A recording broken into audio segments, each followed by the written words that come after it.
enough. I don't need to do that for you. Moms. You know, being a mom is huge, and it is a real underappreciated role, you know? Like, I really believe that mothers, that anybody who gets anyone else past the finish line of adulthood, you know, over the obstacles of adulthood, deserves a ministerial license, you know, for all the mediation that's gone on up to that point, deserves an Oscar for all the roles we've had to play in regards to that, you know, that title of motherhood. And deserves a vacation, because we never get one, you know? Moms can't check out. And I usually say for pregnant women, like, if you're pregnant, like, sit down, because you're doing more than all of us combined. Your body is baking a human being. Like, that's incredible, you know? And you're literally doing more than the rest of us. And not only that, but when you're baking this baby in your body, and then you get to deliver it. Delivery, man. It's called a labor of love for a reason. You know, it's a laboring situation where there's pain and there's cursing. Well, maybe not you, but that was the truth for me, but sort of is a standard in everything I do, isn't it? And tears, you know, and that's where it begins. You know, when you graduate high school or graduate any kind of school, you get a summer vacation. You know, when you get married, you get a honeymoon. When you pass a marathon, you get a medal. When you deliver a baby, you get to check in right away because you're working. You know what I mean? There's no grace period. Like, that's it.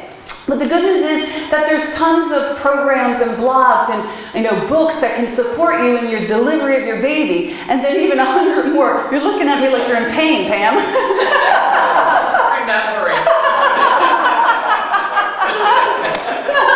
There's 100 more for raising your child. You know, everything you need to know to be an optimal parent is out there, you know, ready for you to absorb that information and to also ensure that you know you will never add up.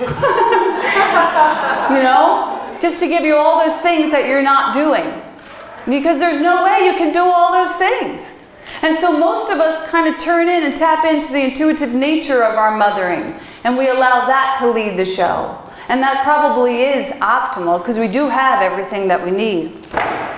So when you begin this idea of motherhood, and this is, you know, the truth for fatherhood as well, but we're going to focus on the moms today, you end up having this job for which you feel completely inadequate and completely confused about.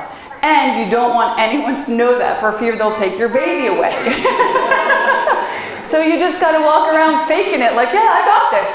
And all the time you're thinking, I have no idea what I'm doing with a baby. How did I get in this position? So there's a lot of, you know, push and pull that goes on with mothering. And you spend the day thinking, I am responsible for someone else's life, and I am pretty sure I am screwing it up. You know, you spend the day thinking that. And the rest of your life, you spend wondering at night, you know, is that little being that you brought into the world okay? You know, you spend your days and nights thinking that, no matter how old they are. Are they okay? Are they going to be okay? Have I done everything? Surely I haven't. So we mothers, even as much as it takes to be a mother, we give it our all. And it doesn't always feel like it adds up, but we give it our all. We literally give it our bodies. You know, we carry this thing for 9 months, and then we give it our agenda, you know, our plans, our career. We turn it all over to this title of motherhood. And then we give it our sleep, and we give it every last penny, and we give it all of the liberty we ever thought we wanted and had, and we give it to the baby, you know what I mean? It sounds like bad news, but it's crazy that we still do it, you know? There must be something in it for us. And, you know, after we realize that we've given everything away to this baby, and we realize in some ways we still feel like we're failing, we give it our sanity. We just say, here, I've gone crazy. I'm just going to surrender into that. When I drove here this morning with my son Owen, I was like, I'm finally embracing, I'm just weird. You know, and he said, aren't we all? So why do we do this thing called mothering? You know, the idea of mothering is the act of giving something away to someone more vulnerable than you. You know, there's something so beautiful about caring for something that's more vulnerable than you. And it's an audacious thing to be able to do. It activates within us this idea that even if we don't think we have anything to give, that there rises within us this thing that is called to be given. And we find a place within ourselves that's able to do that, to give. So mothering is not, you know, just for women who have given birth or adopted babies. There's a mothering gene in all of us, you know, masculine or feminine. I got to admit today for sure that Will's a better mother than I am. You know, he just is. He's got a good mothering gene. And that's okay, you know. Some days with your partner, or if you're a single parent, it's going to look like that, 60-40 or 20-80. And, you know, and that's just for the day. So what is it to mother? To mother means to nourish or to nurture. And today, the fellowship, the snacks was provided by Sally Ann, who just got through the 6-week course of creating, and she created this, these beautiful granolas to nourish, and her word is actually nourish, to nourish. And so she showed up mothering our community that way. And she stayed up making this rose petal granola to share with us. I mean, that's kind of audacious. That's so beautiful. Yeah. Yeah. But we all do it, you know. Some of us do it in stories. Some of us do it in books. Dawn does it in beads. I got my mala on today, you know. So we all do it in the way that we birth these creations, and they come through us. Mothers are also super protective. If you want someone to protect you, you know, activate your mother, because your mother is that mother bear that will take them down for you. You know what I mean? We can't help it. You know, we have to. We're genetically encoded to protect that thing that's more vulnerable than us, whether it be book or baby. Mothers are teachers, they're visionaries, they're vision casters, they're healers, they're warriors. Motherhood pulls you into being an advocate for someone else, which is a really interesting thing to learn to do, because most of us haven't even learned to advocate for ourselves. And we find ourselves standing at the rougher conversation, you know, demanding for our children what we would never ask for ourselves. You know? And it's so funny, because it's a good classroom for us to get to understand our power and our worth, and we end up doing it for someone else, and that's how we learn those tools. Motherhood means that you're going to get behind the wheel in the dark hour of the night in your pajamas with sleep in your eyes and go pick up that person at that thing, you know, because you're the mom, and they're expecting you to show up on time and with snacks. You know? And that's just like, you know, that's just like an Uber driver with benefits, you know? And that's just a thing that you do, just one of the minor things that you do. Mothers are riddled with guilt. You should know that about your mother. She's riddled with guilt. And she is haunted by an overactive imagination of all the things that could go wrong. You know? Mothers makes worrying a sport. You know? This is what we do, you know? And, but moms also, they get to see the deeper meaning in things, especially Hallmark commercials, you know? We get them. Don't leave us alone for weeping. And moms gain great tolerance when you become a mother for holding sticky hands and wiping smelly butts and noses and, you know, bolstering up bruised egos. And we get to do that. We get to be there for that, for kissing boo-boos and bruises and be genuinely dazzled by finger painting art, you know, and knock-knock jokes. You know, like we're like, ah! When a kid tells his first joke, I mean, it's just like, oh my gosh, you're awesome. Mothers are concierges for the world, for their kids. You know, the kid says, oh, Mom, I think I want to do tennis, or I think I want to do dancing. And we go out there and we find the best program and the best teacher, and we dive deep into that subject. And we come back and we say, I signed you up and I got you ready. And they go, oh, I wasn't really interested in that. And so we follow along, just looking for breadcrumbs. What do you need? What do you need? You know? And we go out and we find the next thing for them to do. And, you know, and sometimes if it does stick, we dive down the rabbit hole with them and we find out more we ever needed to know about Pokemon and, you know, whatever it is that we're passing. And we sit there for hours trying not to be, you know, brain dead, killed by these other fancies that were never our interest to begin with. That's motherhood. That's what your mom does. And on our best days, we recognize the value of the rare opportunity to see the world once more through the eyes of the innocent. And that is a really awesome payout. You know, and although it's a great effort and it's a great expense, we moms would do it twice every day, every day. You know, we'd pay it twice. And then there's the shadow side of moms. The moms who, you know, caring for something that's more vulnerable for you is not a romantic endeavor. Caring for something that's more vulnerable than you is, it's a risky business, you know.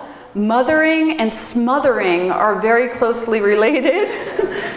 You know, your security blanket of your mother can quickly be the very thing that, you know, it agitates you.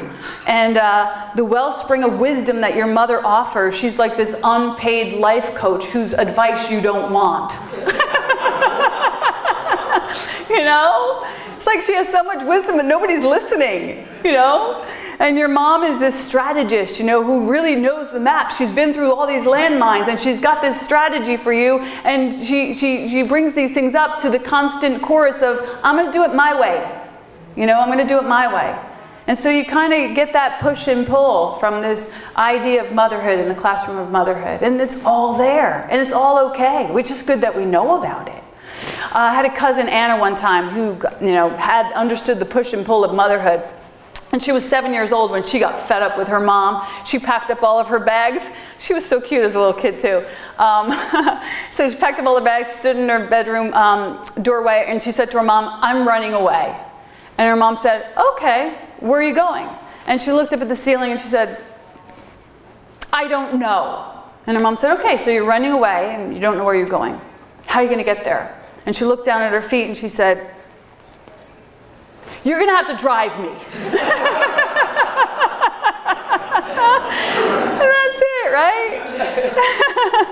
There is that push and pull of motherhood. It's what I like to call it, the beautiful bouquet of barbed wire. You know, it's sticky, it's prickly, it's not always easy. And the truth is, we may not have gotten the moms that we wanted. You probably didn't, but you got the mom that you needed. And we know for sure that she did, and she is doing her best. You know, mothers are also like drivers. Nobody wants to know how bad their driving is or how bad their mothering is. And if you tell somebody or give somebody advice, it's like, don't mess with the mother. You know what I mean? Don't tell me how to mother. That's just bad. That's just a bad idea to tell a mother how to mother. So let's just put that one away. Let's excuse ourselves from thinking that we can mother the mother's mothering. Because you might get a mother. And I didn't say that. See that? So no one wants to be a backseat driver in regards to their mothering. It's not helpful. There's a great deal of trespassing that goes on with mothering and with children. You know, we trespass against our children and they trespass against us, and it's hard for us to delineate where we end and you begin. You know, it's a really hard thing to figure out where we end and you begin. And the truth is, we don't really want to look at that space where we end and you begin.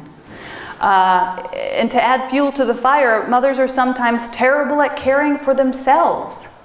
You know? So we forget to include ourselves in the equation, and we begin to grow bitter and over all the over-mothering that we're doing for others. And so we get to these spots of adversity. But in the same way that we know that adversity is for us in every other area, adversity is the university of motherhood. You know, it's where we go and learn to mother. It is the labor of love. It's not always easy, and we fail. We'll fail a million times. Just know that your mom is going to fail a million times according to the idea of perfection. And know that you're maybe going to fail a million times according to your idea of perfection. But that idea of perfection is the most debilitating thing you can do to motherhood. It's that distant horizon that you have to keep chasing that never comes. It's that thing that keeps us from this present moment, you know, that is gorgeous in all of its rough patches and hooks and weird, you know, things that you didn't expect that you would experience, you know, and you don't have a book for it, you know. My beautiful children have taken me to classrooms I wasn't prepared for. And though I maybe sometimes went reluctantly, I now have a new vocabulary in so many areas. They've been my university. They've made me wiser, stronger, more compassionate. So, in regards to our mothers, you know, when I say that our mothers have failed, you know, I really believe that my mom failed me. When I was a kid, we were, you know, really young when my mom got sick. And, you know, moms were not supposed to die. You know, moms were supposed to be superheroes. Moms are gods, you know. So when she died, I took that personally. You know, and I held that within my, you know, being unexamined, you know, and unhealed for a very long time. And sometimes I bring that to my mothering. Pam Peterson was telling me about that, you know, that she was telling her kids, you know, that she had her mom up to a certain date, and then she said to her kids when they reached the age that her mom had transitioned, she said, I'm kind of like going on blind from this point on. I didn't have a role model. And even some of us who had moms up past that point didn't necessarily have a role model. Sometimes our moms have been given really rusty tools to work with, you know. So we get to come again with a fresh perspective to our motherhood and turn within and say, you know, I'm going to continue to know that just as in every other field, that I'm also given everything that I need to know in this area too. So when I say, you know, that my mom failed me, you know, that's not an easy thing to admit on Mother's Day, you know, that I was so angry at her. And the truth is, I still carry that within me, that abandoned child gene, you know, and all of us have it to a certain degree. It's a universal dis-ease, no matter how your mom showed up, no matter how you showed up. So there's an opportunity for healing that. And what better than to do it on Mother's Day, to forgive our trespasses to each other, to forgive ourselves as mothers, and to forgive our mothers. At my mom's funeral, she had us all wear white and carry yellow roses. And during that time, I was told that yellow roses were a symbol of forgiveness. And I always thought that that was the truth. But this morning, I dipped into it and I said, you know, is that really the meaning of yellow roses? And it turns out it's not. The meaning of yellow rose is a promise of new beginnings, which I guess is similar to forgiveness. But a promise of new beginnings, a welcoming back, a remembering, literally a remembering, I care. That's what the yellow rose says. Isn't that beautiful? In the Buddhist teachings, you know, if you're here for the first time, we dip into all philosophies. So in the Buddhist teaching, they have a thing called the Four Noble Truths that are the overlay of the Buddhist principles and paths. And the Four Noble Truths are called noble because they liberate us from suffering. And the first noble truth is that there will be suffering. That's the good news and the bad news. Life holds adversity. There's suffering. It happens to all of us. We have our crosses to bear, as my friend was saying yesterday in French.